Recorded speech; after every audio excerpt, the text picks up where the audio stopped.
I've seen it mostly on TikTok. Darts exhibitions.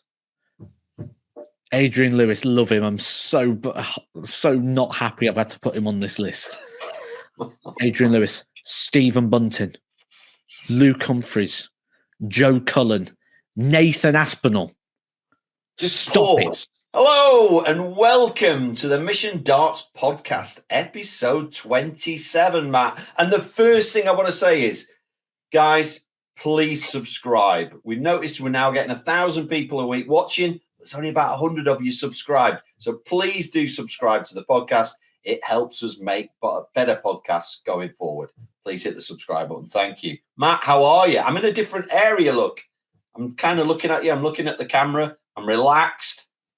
How are you? Me too. I'm down in Portsmouth again, commentating on the Super Series. I've got your portrait here with me as well. Can't go anywhere without my Andy Cornwall pictures. So yeah, it's times are busy, as you'd imagine. It tends to always be the case for me, but we've always got an hour, haven't we, to film the podcast, and we've got some great topics this week. I mean, you've got a few, and we're going to switch roles this week. I'm going to have a rant about something I'm very passionate, and do you know what? I'm that frustrated with it. I'm sending Andy messages at 2:00 in the morning. Look at this! It's another one. There's another one. It's coming. It's coming. We're going to get to it. It's usually Andy having a rant, but this week, believe you me, Matt is going to have a big old rant, and rightly so as well. So we'll get to that shortly. Not a lot of darts been on really since we last. Obviously, there's Pro Tours and things like that, Matt, going on. But I noticed Mike Smith has changed his darts. That's interesting. There's quite a lot of change this year, isn't there? So, I mean, last year was the year of the underdog, wasn't it? 2024, we had surprises galore, different winners, new first-time major champions. But I think when we look at 2025, the first thing we've seen go in Price and Rob Cross winning Pro Tours 1 and 2. So normality resumed a sense there. Keane Barry's changed his equipment as well. His darts used to land flat and down. They're now standing up. It's weird, isn't it? Like 2025, everyone's changing something. Like walk-on songs have changed, shirts have changed, throws have changed. Darts have changed. Are they all just searching for that little catch-up, that little extra 1-2% that's going to... Well, they've seen what a certain now 18, is he? Year old has done, and they kind of they want some of it now. They're hungry. So... they're all changing things in the search to get better, I suppose. And while we're talking about that, a certain Mr. Alan Suter, regular of the podcast, is coming in this week to see me for not necessarily a precision fitting, but maybe a little tweak here or a tweak there, certainly for me to have a look at what's going on and see if we can't improve his equipment. And fair play to him for being, I'm going to use the word brave enough to do that, because a lot of pros, you've been around them for years, are stuck in their ways, Matt, and they kind of go, yeah, I don't want to change. I know best. I'll just stick with what I've got and I'll keep battling on. So, but Alan's always willing to sit down, have a look, see what's going on. Are the darts landing differently? We famously got him out of pear-shaped flights a couple of years ago, which he'd used for 20 years. So, we'll have a look at Alan this week and see what we can't do. So watch this space. Suits might be in town very soon. You tend to find that it only deals at the point of crisis. So players tend to look for a change of equipment when things aren't going well. They like I do coaching, you do coaching. I've now got my purpose-built studio for coaching.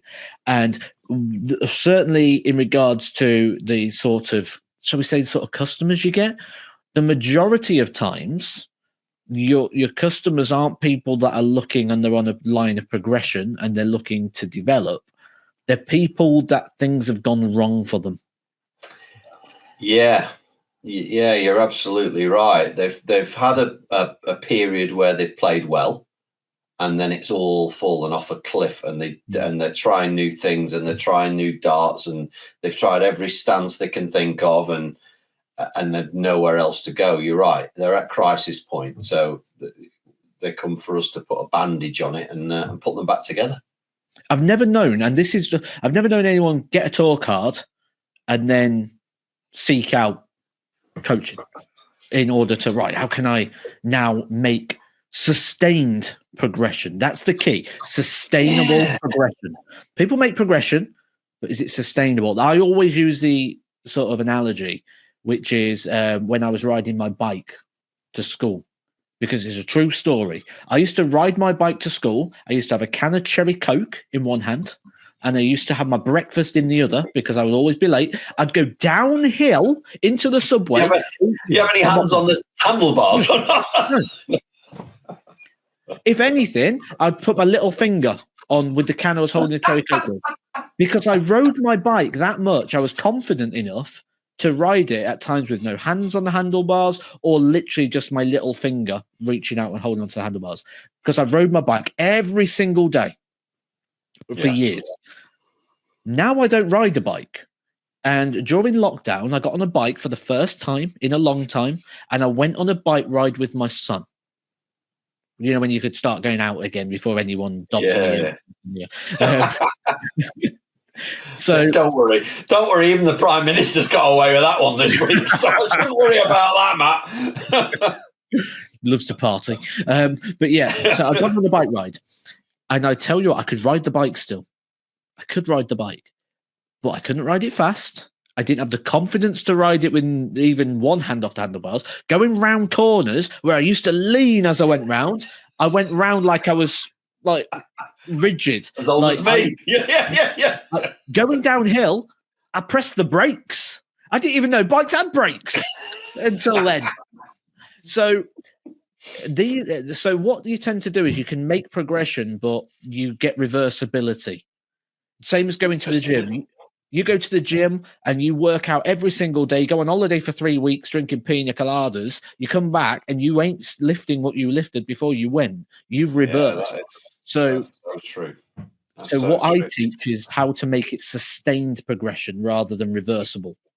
Yeah, and isn't it interesting? Because we both coach pro players and things like that. And isn't it interesting that in our sport, you're right, it is more at the point of crisis. Whereas if we think of other sports, if you think of other individual sports like tennis, like golf, even the best players in the world, number 1 and 2, are having regular coaching. You know, they've got swing coaches, they've got nutritionalists, all the time. They're even when they're at number 1, they're trying to get another 1%. And darts is almost like, oh, I need a coach now because I'm playing rubbish. Yeah. Well, how about when you were playing well, trying to play a bit better? You know, it's an interesting one that it's not like that in our sport.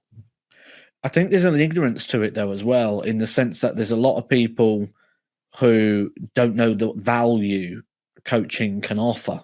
And I will also say, I also agree with that in some senses, because I've seen some of the stuff that people are putting out in regards to the session. Yeah. And, you know, you've got to find the right person. And the other thing is, you've got to find the right person for you, because coaching is very subjective. Like, I coached football, as you know, a UEFA B licensed coach, which means I can coach anything up to the championship. I don't have a pro license, so I wouldn't be able to coach up to Premier League. But I can coach up to championship football by qualification rights.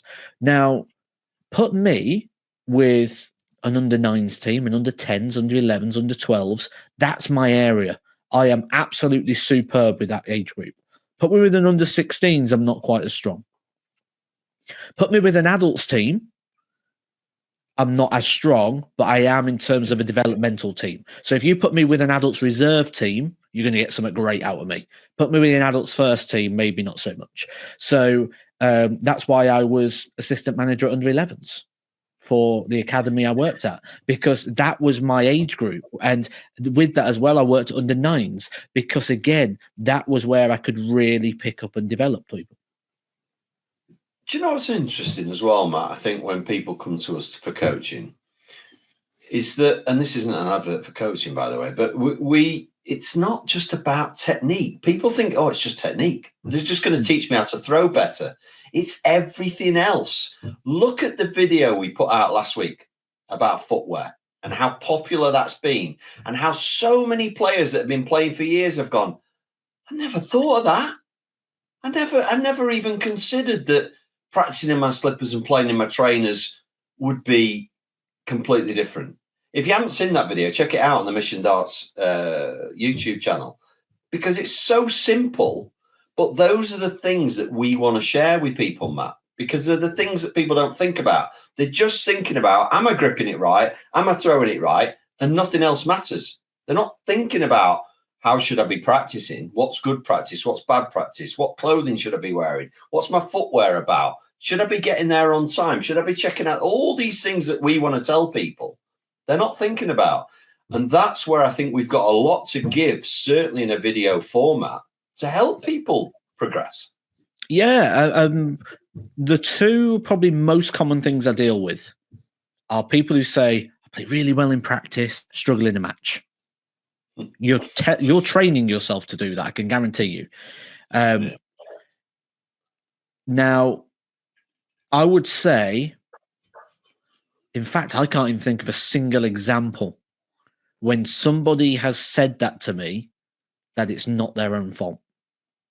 And the majority of times that it comes to it, people come to me because they go, oh, you've played, you've got your sports science. I understand you've got sports psychology, which I got a diploma for sports psychology. And they go, I want some psychology because I need to get strong in the head. And I'm like, you're training yourself to literally be like that within the things that they do. As soon as I look at their routine, as soon as I look at their setup, I'm like, you're causing the problem. It's not a psychological problem. The problem is you. You're doing this.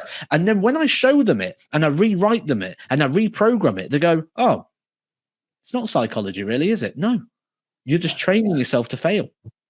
Yeah. And you know, there's a method behind these things. So yeah, I mean, we've gone on 12 minutes already about coaching. Yeah, we have. But I felt your passion there, Matt. So I can't hold it back any longer, ladies and gentlemen. It's time for Matt's rant of the week. Matt, hit them with it. What is winding you up in the world of professional darts? I've seen it mostly on TikTok. Darts exhibitions. Adrian Lewis, love him. I'm so not happy I've had to put him on this list. Adrian Lewis, Stephen Bunting, Luke Humphries, Joe Cullen, Nathan Aspinall. Just pause and let people think after you've named those names. What are you going to have a rant about? Pause it now. Repeat them names, Matt. Bunting, Lewis, Aspinall. Joe Cullen, Aspinall. What's Matt going to have a rant about? Okay, carry on. It's those exhibitions they're doing. Now, I don't have a problem with exhibitions. Love that. But I'm trying to put this in a way that I don't start swearing. So every time I do this rant, I get so intense with it. Now, we are talking, think about that list of players. Exceptional talents. Some of the greatest players that have ever played this sport. World champions. Yeah. Now, if I buy a ticket to go watch a world champion play darts, I want to watch him play darts. Now, not only that, yeah, I get that can be boring. I don't want to watch him just play 5-1 and smash the audience. Do something. Like, give me a double-double. Give me a trick shot. Get on a chair. Come up with a trick shot. A party piece. Wayne Mardle blows it out his mouth. Show me your exceptional talent. And show me how exceptional it is by doing something I could never achieve in my life. Stop grabbing the bloody microphone and singing songs. It's seriously a problem. I don't go to a darts exhibition to watch you sing Robbie Williams really badly. Do what you can do really well. You're an exceptional, you're a world champion. A world champion. Why are you grabbing a microphone and singing? I don't go to watch Penn and Teller's magic tricks and expect to see him do tap-ups. You know, badly. I don't want to watch what you can't do. I want to watch you can do. Show me the exceptional talent you've got. Don't do something you're rubbish at. And then everyone gets the phones out like, this is brilliant. No, it's not. It's rubbish. No, it's not. It's crap karaoke. That's what it is. It's crap karaoke. And the thing is, I wouldn't mind if they knew the bloody words, but they don't.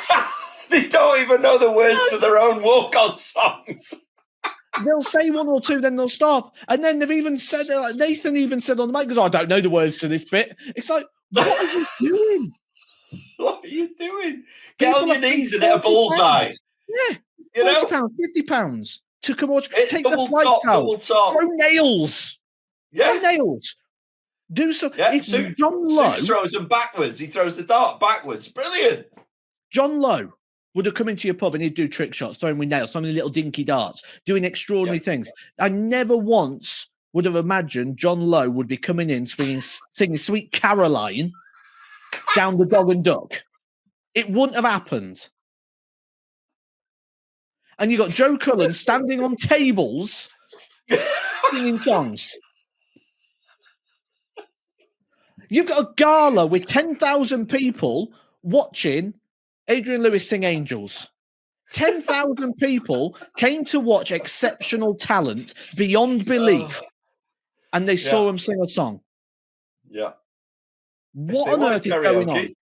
They'd have gone to a karaoke bar. If they wanted to hear Angels, they'd go and pay and watch Robbie Williams. It's like, what? I wouldn't mind. It's not even their song. They're singing someone else's song. And they're still playing. Yeah, he's still playing. It's not even. They're not even really singing it. It's playing in the background. Show me exceptional talent that I'm not going to see. Show me something that I'm not going to see by watching darts on the telly. Show me something I'm not going to see. Give me something give me that extraordinary moment. Let me go home and go, oh, remember when you hit those 3 bullseyes with nails? Do something proper. What on earth? What on earth? I totally agree, mate. Great rant, and it's so true. It's so true. What are they doing? Walk-ons are no longer walk-ons. They're sing-alongs, and and they stand there with their arms out. Like, hang on a minute, it's not your song. What are you doing? What are you actually doing? Like, are you adding anything to your walk-on? No, because they're going to sing the song anyway.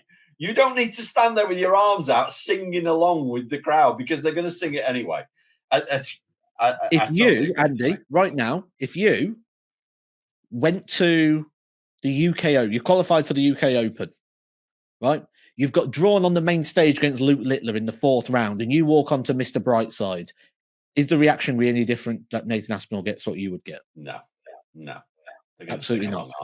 Mr. Brightside. Yeah. No, I Stop totally agree. Singing. Learn a trick shot. It's lazy. It's lazy. It's lazy. It really is. So while you're talking about the crowd, Matt, we'll move you on from your rant of the week, which I love, by the way, to a guy called Matthew. And that's his name. Exactly. He's called Matthew. And he says, "Hi, Andy and Matt. Loving the content. I have found the recent tournaments good to watch, but the football-style crowd is really beginning to grate me. I'm interested in your opinions on the noise going on all through the matches, even when the players are throwing. Would you prefer more of a best of order, like the BDO used to be, where it's quiet, or not?" And then he says, "For Matt, I was always a WCW man, so this shows my enjoyment of the BDO." I don't know what that means, but you do. So let's talk about crowds and noise, Matt. Now, go on, you start. Well, I've played on both stages. I played on Lakeside, I played on Ali Pali. I've got that luxury of saying that, which, is a privilege that not a lot of people have got. And I've had that privilege to play in competitive matches on those stages. Now, when I played Lakeside, I wouldn't say it was completely the old BDO days. There was a bit of an atmosphere in there. I was trying to get a little bit more noise in there. That kind of answers your question straight away. I like that background noise, and I like to know people are there. I like to hear it, because then you can feel it. And I'm a very emotional person. I live on emotion. Certainly in a darts match and in a competitive sense. So I love the emotion and the energy that comes from the crowd and from the audience. And, there's a lot of people like that now. The modern day dart player, look at how people perform on TV compared to pro tours. There's people that love to play with that energy, that come through. Dimitri Vandenberg, probably the best example right now. Struggles on the floor, put him on TV, is quarterfinals beyond every time. And he loves feeding off the energy of the room. And I do find when I play in a more quiet room, when I've played things like the Super Series, when I played things like this is something you probably never think of. When you think of a final, what you normally think of? The glitz, the glamour, the trophy, the big check, everyone cheering at the end of it. Let me tell you the reality of a final. Unless it's a TV major, the reality of a final is it's the loneliest place to be. The main match, the main event, because I remember first winning a challenge tour, and you go, you turn around, and they're clearing down the tables. It's an empty room, right? Yeah. And then when you win a tour card, you'll know. You turn around, it's an empty room. Yeah. Everyone's gone. I won titles on the WF circuit. I played in 5 or 6 finals. Only one of them, really, I could say was in front of a packed crowd. That was the Welsh Open. The rest of them, like one of them was in Spain or Catalonia. I'm playing Jelle Klassen in the final, which is quite a decent final. About 30 people watching. Wow. Everyone else on the beach, So when I played in Slovenia, that was one I won. Not many there. Played Iceland. There was about 10. Everyone's gone because the thing is, when you go to the tournament, when you go to these things, they're not crowd members that have gone. They're players. They're competition. And they've lost. They go out. So the loneliest place to be is the final game because you turn around to an empty room. So again, I can kind of see why people struggle with that. But I love the energy. Yeah, I'm with you. I love the energy from the crowd. I like the noise. I mean, I guess he's sort of saying about there's been football chants going on, hasn't there, and things like that. And I mean, it used to be there's only one Phil Taylor. That's kind of how it started. And but I was never put off by noise. So the more noise, the better for me. It's a buzzing atmosphere and you feed off it and you almost get your adrenaline from the crowd. You hit a big score, yay, come on, and feed off it. So, I think we're both in the same camp there, that we both feed off the energy of the crowd and the noise. So we like the noise. So you say about chants. I designed a chant once. Oh, my God, here we go. Yeah. Wolverhampton Grand Slam. It actually took off a little bit as well. A couple of people got involved in the end. Me and my friend trying to get it going. We sang it for about 20 minutes, and eventually some people went with us. So maybe one day I'll have to give it a Don't you always think when you go? I don't know whether you go to the football. I think you used to, didn't you? But when you go to the football and somebody starts the chant, and it takes off over the whole ground, and you think they're so brave. They're so brave because if they shout at the top of the voice and everyone just turns around and looks at them like, "Mate, what are you doing?" Shut up! I'm trying to watch this. Yeah. I mean, I guess you're all right if you're starting a chant that everybody knows. It's like we are united. It's like okay. But if you're starting a new one and people have got to listen and repeat after me. Well, after you've been in Wetherspoons for 2 hours before you go, you don't worry too much about that. So, I had 2 hours in Wetherspoons working through the entire cocktail menu twice. So, I came up with this song. Do you want me to sing it for you? Yeah, go for it. Right, okay. So, do you know the song "Walks Like Rihanna"? Walks like Rihanna. Yeah, "Walks Like Rihanna." I think it's the Wanted. I might know it when you sing it. How about that? Okay. Right. So, here's the song.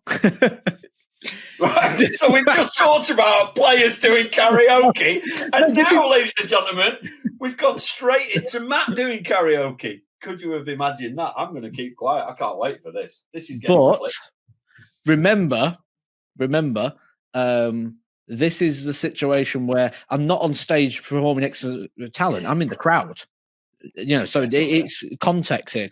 Anyway, "Walks Like Rihanna" changes to "He can't sing, he can't dance, but who cares? He plays like Phil Taylor." And the actual song is "Can't sing, can't dance, who cares? She walks like Rihanna." Oh. So we changed. I quite like it, but I was expecting it to rhyme at the end. No, plays like Phil Can't sing, Taylor. can't dance. Who cares? Plays Who like Phil cares? Taylor. Right. Phil Yeah, I Taylor, can see great why all it didn't time. take off. You know, I tell you what. I don't see the next PDC event that taking off. I just don't After see 2 rounds of Weatherspoon's cocktails, it seemed like a great idea. Now, it. I can tell you now what's going to happen. You're going to tune into the match play. There's going to be a group of lads go up from this podcast, and they're going to go, "We're going to do it for you, Matt." And they can't sing, you can't, and it's going to take off. Who cares? He plays like Phil Taylor, and then the rest are going to go, "Who's Phil Taylor?" Because they're all 17. They're like, no idea who he is. Oh, anyway, there you go. How we got onto that, I'm not quite sure, Matt. But anyway, I've got some. Hey, do you know what? What are we? Half an hour in almost. It's time for comment of the week. I know you know what's coming now, and this made us both laugh. Oh, the giraffe. This made us both laugh.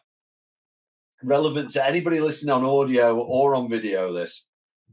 And it just shows that we've got brilliant listeners. We know that. Some of the comments we get, guys, are fantastic. I know some of you just here for the ambience, some of you just here for the algorithm, but some of the comments that we get are amazing. We read every single one.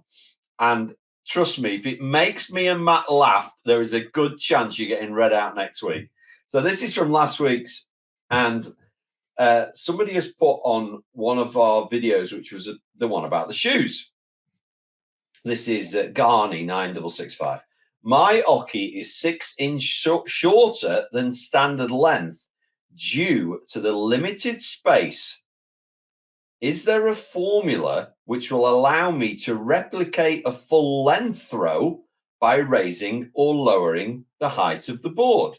So he's got a small room. He's not quite got enough room for his full length hockey. He's 6 inch short. What can we do to the board to emulate him throwing? To which Leroy Jenkins has put, yes, mate, but it's costly. You need to hire a construction crew and expand the room you're currently throwing in, which I thought was absolutely brilliant and the only possible answer. Because you or I couldn't say, yeah, drop your board an inch, or if the hookie's not long enough, it's not long enough, Matt, is it? Yeah. What was quite funny about that is Andy genuinely rang me up at 11:30 at night. I was laying in bed and my phone goes like, "What's Andy want?" There's something going on. And he's like, "Have you read this comment? Have you read this comment?" I thought that was absolutely comedy gold. So whoever you are, Leroy Jenkins, you made me laugh, and Matt, late in one evening. Fair play to you. Right, we've got a couple of games. Do you want to save them for later, or do you want to start one of them now? Oh, no, let's play a game. Should we play a game? So I think this is because last week we had a really bad game of me saying who's the greatest player, to which you just said Gary Anderson, no matter who I said. And you, by the way, you've had some comments about that. Lots of people saying John Lowe is better than Gary Anderson. Lots of people. This is kind of on from that. Where I guess it is generational. And the thing to remember is our demographic is over 45. Anyone under 45, let yourself be heard right now. Let's see if the YouTube demographic is correct. Let us know in the comments. Give us if you're under 45, let us know how old you are by telling us with your favorite animal. So you might be 28 dogs, and then you could even name all the dogs. You could have a Tibetan Spaniel, you could have a Chihuahua. Yeah. Okay. And if you're 53, like me, you probably want to put tortoise. You know, it's like I'm thinking something that, or in fact, I'm sure I heard the other day it's alligator that lives the longest. I'm sure I heard that the other day. Could somebody tell me in the comments, is that true? I heard that alligators just don't die. They live obviously they don't live forever, but yeah, alligators live. I thought it was tortoise that live the longest. I think it's alligators. Do you know one of the common things? It's alligators, crocodiles. Do you know what the most common myth is about them? That they live the longest, is it? I don't know. Right. So Go the on. most common myth about them is to escape an attack, you're meant to run in a zigzag line. Oh, How because did they anyone can't run zigzag. how did anyone discover that? That's brave. Instead of running away from the crocodile, no, I'm Yeah. going to run that way first, then Gonna that run way, in a then that zig- way. Yeah. And that I'm How did dead. anyone But ever test that? No, the guy did test it who said it, but he's dead now. Alligator ate him. Alligator attack.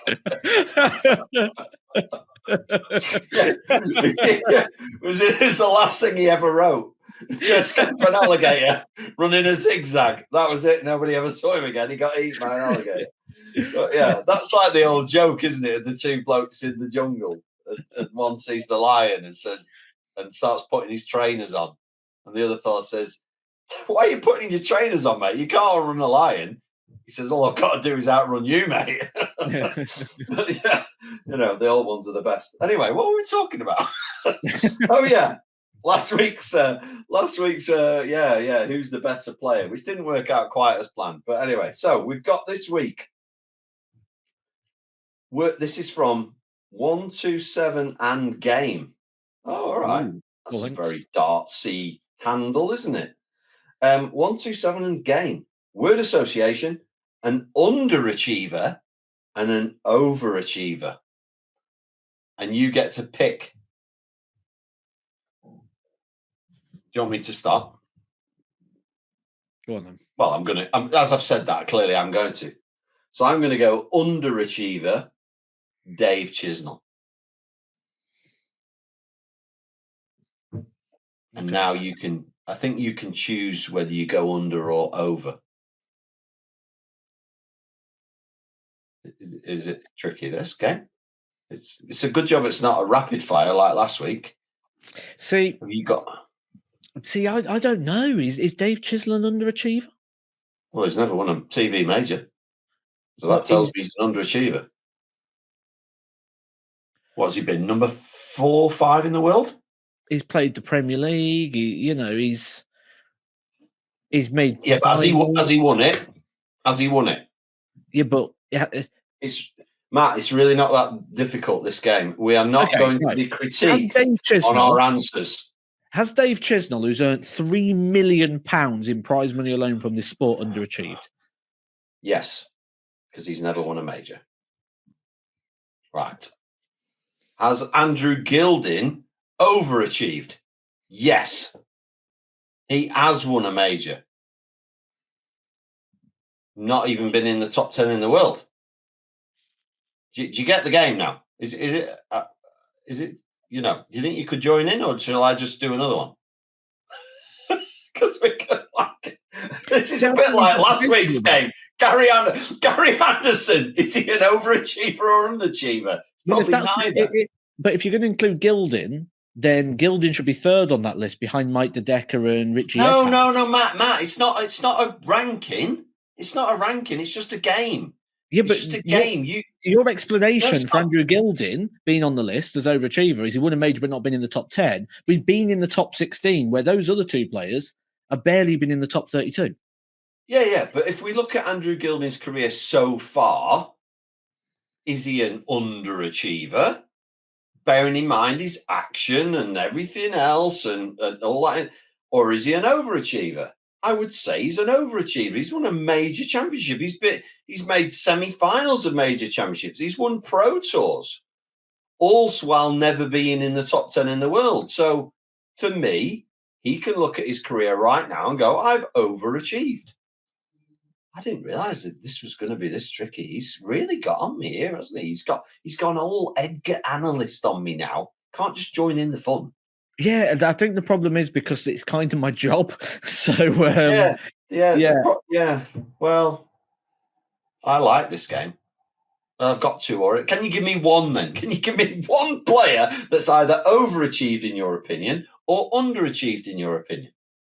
Someone who's overachieved. Okay. I know what one of them is in regards to common perception. and you'll say it's ludicrous. And this isn't me saying this. This is, like I say, I get a lot of things and I hear a lot of things, both on the professional side and from audience. And one of the most common perceptions of the most overachiever is John Part, which I think is a bit ridiculous, personally. But when people look at his overall averages, the averages he had in finals, that he's one that comes to mind for a lot of people. Yeah, I guess so. Look, I don't think anybody that we say in this list is going to come knocking on our door saying, I'm sorry, but I hope they do. To be honest, I hope they get in the comments and say, I don't agree with you. I think that's fair. I think that's fair. 3 times world champion. Would it, at the start of his career, he probably expected that, but did other people? I don't know. Let me give you another one then. I'm going to say Terry Jenkins. I'm going back to my era now. Terry Jenkins. I'm sure it's something like 14 major finals and never won one. Now you can say, yeah, but it's Phil Taylor's era. Yeah, okay. But Phil Taylor didn't always win. He did get beat. So to be in that many finals, of which they weren't all again. Oh, I've got a cracker actually after this one. I think that's underachieving. I don't think that's what I don't think that's what I'd class underachieving, because still multi-millionaire, played in many finals, he Nobody achieved a lot. remembers who was second, Matt, do they? Nobody Well, you remembers. do. You just mentioned him. Yeah. Yeah, but you know what I mean. You want your name on the trophy, don't you? What do you do, right, but- here we go. Here we go. Matthew Edgar, professional dart player. Do you want to have been in 25 semi-finals on the Pro Tour, have won £1 million, or do you want one win? I'll take the £1 million. Stupid question. Like, I'll have the million. Right, okay. Let's Christ. ignore the money then. Ignore the money. $1 million I into knew a I high shouldn't interest have brought- I shouldn't account have brought and money never into work it. again in my Shouldn't have life. brought money into it. Shouldn't have brought money into it. 25 semi-finals or one win. I'll still take the 25 because I know what that means. And I'll take all that money, stick it in a high interest account, and never work again. Please, can I have somebody else to have this conversation with? Can you bring somebody else in? Right, anyway, got another. Simon Whitlock. Underachiever. Okay. When he burst in. Again, I'll debate that. Is Simon Whitlock better than 2 World Championship finals? Yeah. He was. Not now. He was. So here we go. When I think of underachievers, I think of talent that's never fulfilled itself. And I know there's a guy out there that ticks this box better than anybody else. Okay. Should be a world champion already. Wow. It's got the talent to be. Has got the mindset on the dartboard to be a multiple champion. Been around a while or not? Not really. It's an easy answer, this underachiever, when you think about it. And it's his own doing. You're not going to say James Wade. No, of course not. No, James Wade's achieved. Yeah, he's achieved lots, hasn't he? He's just not been a world champion. But okay, go on. And it's his own doing, his own demons, his own mistakes within life that's cost him what would have been a very lucrative darts career. Corey Cadby. Oh yeah, that's a different. That feels different because it's not an underachiever because he hasn't had the chance to achieve. It's his own mistakes that have cost him the chance to, hasn't it? I don't think there's any other answer other than Corey Cadby, because that guy's talent. Yeah, definitely. We only saw it briefly, didn't we? But yeah, undoubtedly. Oh my! What a talent! What a talent! It's just a shame. What about some of these youth players that came through that then never went on? I'm thinking James Hubbard. I'm thinking Aidan Kirk. I'm thinking Ted Everts. I'm thinking, Do you know what I'm saying? That have never. Well, Hubbard's disappeared. Everts has never really made it. Kirk, did he get a tour card? He was close to getting one this time. I think with them, you're looking at did they underachieve or overachieve based on expectation rather than based on delivery. And like when I look at like the Corey example, you know, rivaled Phil Taylor many times on that World Series, had that classic game with Price, came over, got his tour card on day one when he got it. Then UK Open final, one in his only real PDC major, lost out to Gary Anderson in that one, was battering people. No, I tell you now, I was on the tour. Everyone was scared to death of Corey. Yeah. And that weren't expectation. That was this lad's got it. It was just in the Is wrong. He finished, Matt? Is he finished? Is he never to be seen again? It's impossible.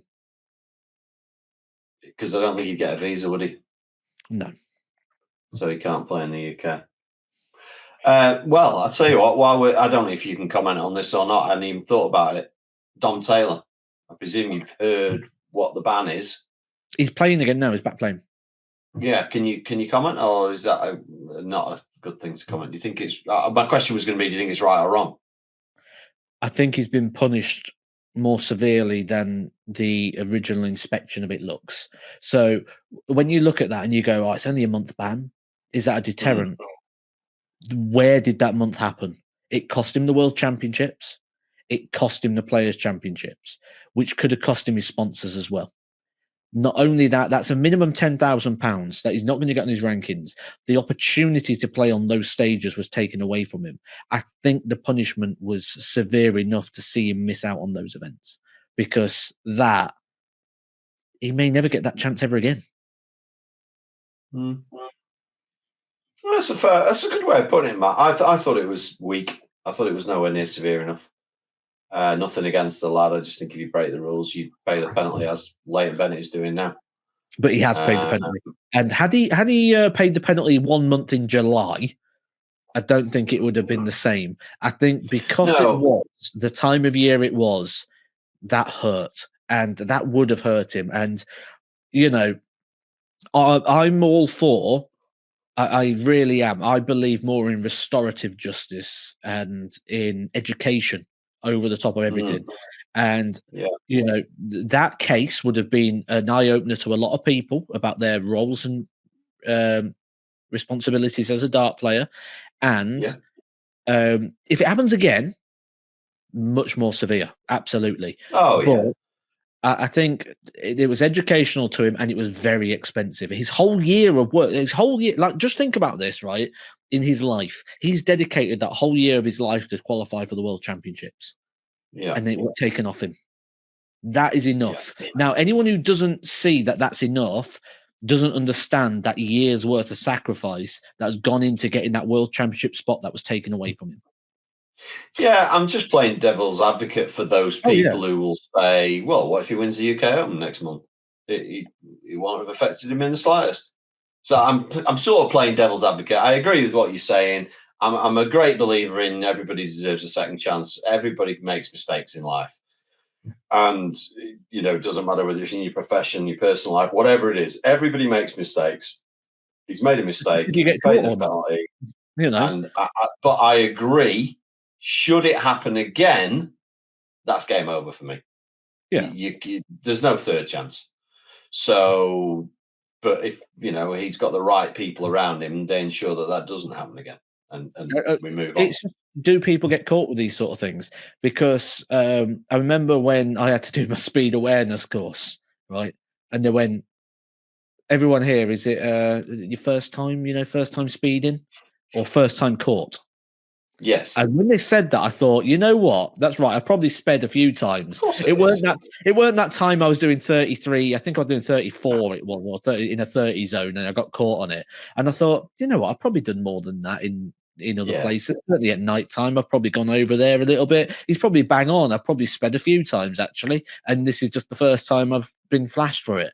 So yeah, absolutely. There's probably a lot of, and this is what when people get on their high horse, they forget that actually probably break rules every single day. You just don't get flagged for it. Like, yeah, absolutely. Well, that brings to the end the word association. Anyway, we never really got stuck into it.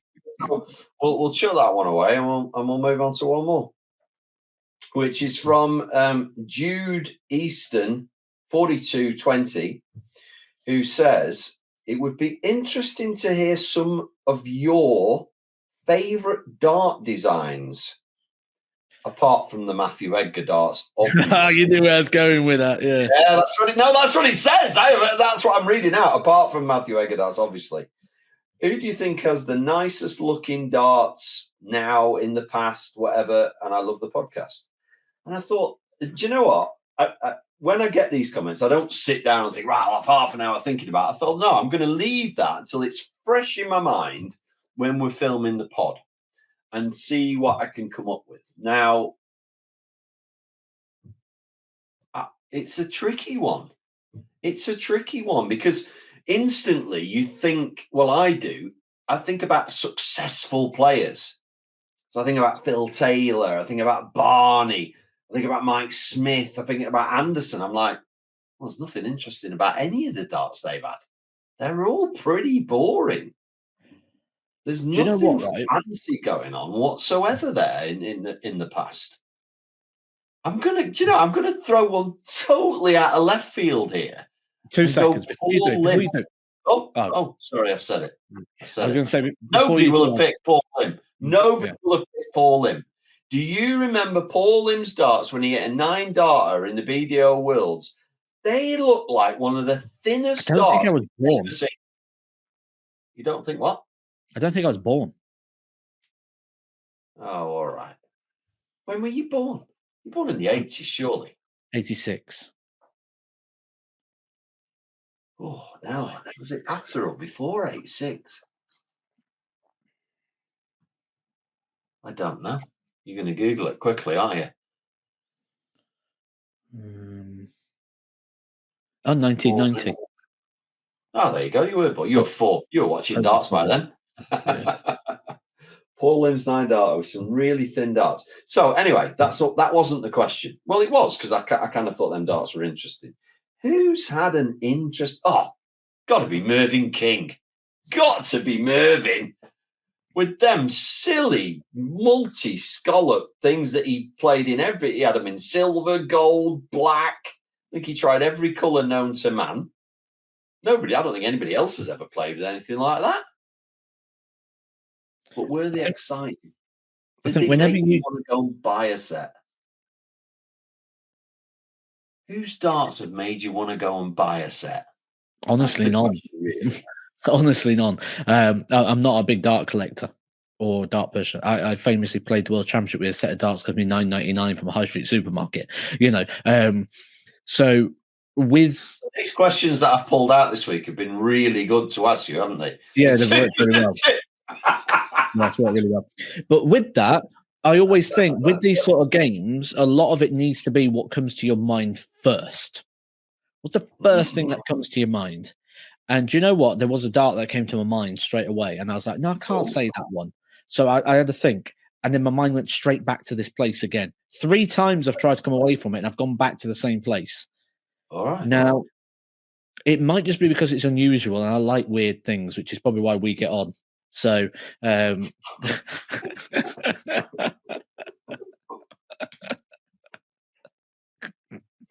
on, spit it out. Yarry.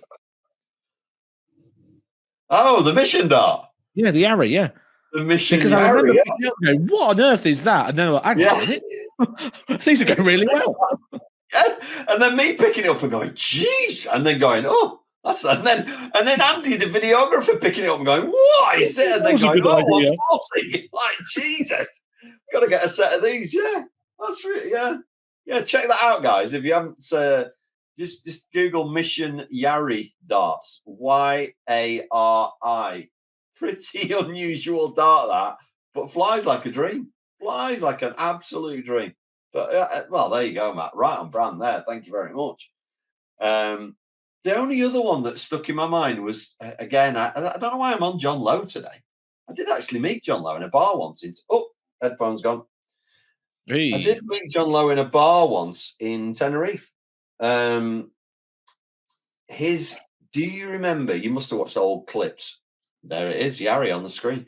When he had the slick sticks with the unicorn and the rainbow on his pear-shaped fly.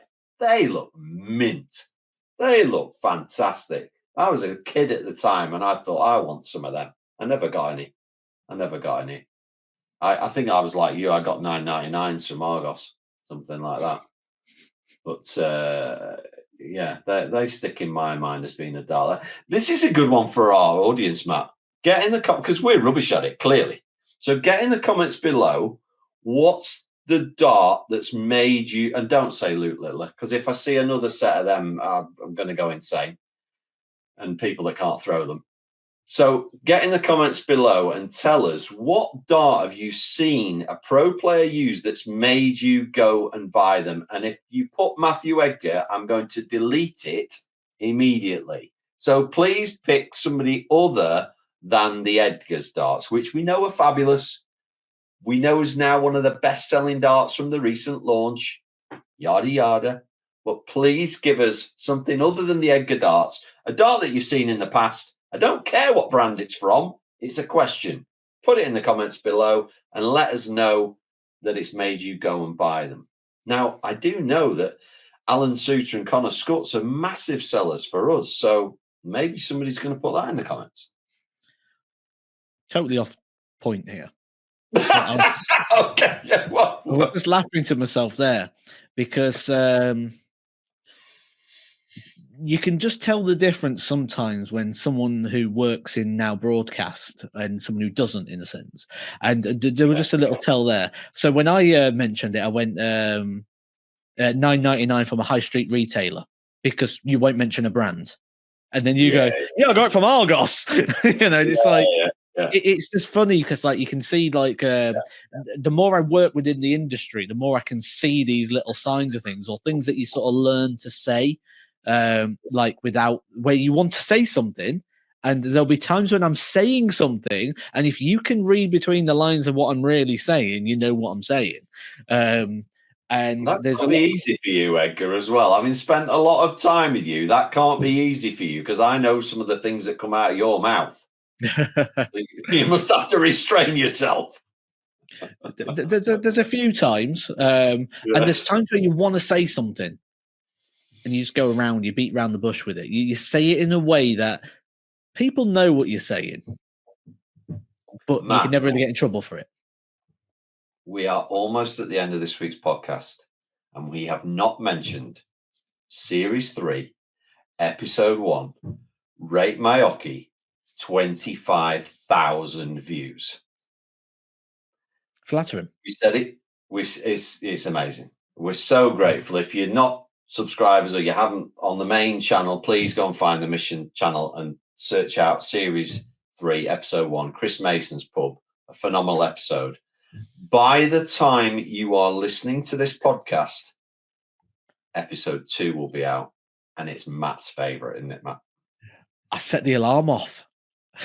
I set the security alarm off. They did a PA announcement like, bing, bing, bong. Will the bellend be walking around in the Have you ever walked past one of them cars that goes, please move away from the vehicle? Or like, Jesus, I haven't done anything. It was a bit like that. It was like, move away from the building. We didn't notice I set the alarm off. Like when we watch the video back, you can see it spinning, can't you? Like, woo, woo, woo, woo. And then an announcement comes over, like. Yeah, we kind of went from, oh, Matt's gone the wrong way again, to, oh, that's funny, to, oh, Christ, get out of there now. Release the hounds. Like, quick, get out of here. So if you haven't seen Episode 2 by now, it is out. By the time you're listening to this, it's out on the main channel. Go and view Episode 2. Longton Snooker Club. Another great venue. And Matt, almost getting arrested by setting off the security cameras. Never a dull moment, Matthew, is there? Never a dull moment. Oh, that whole thing, that place, it was just when you went like, oh yeah, it's great because we've got the dartboards in a separate room, and like, yeah, except that pool table, that one, the two in the back. Yeah, but other than those, it's like on its own, and no one's playing pool in here other than them over there. They're playing pool. Within 5 minutes, it was full of pool players. Oh yeah, but Matt, the cheese. Free If cheese. you haven't seen it, go and check it. I'm not telling them anything else. The cheese. You remember the cheese? Oh, yeah, You free don't, cheese. do you? Yeah, free cheese. Yeah, the free cheese. The free cheese. Free cheese. Bit like what you get on here every week, isn't it, really, guys? Free cheese from Matthew Egger and Andy Cornwall. Well, Matt, I think that's been another wonderful week of discussing the world of darts. What do you think? Till next week. Until next week. Same time, same channel. We'll see you all next week.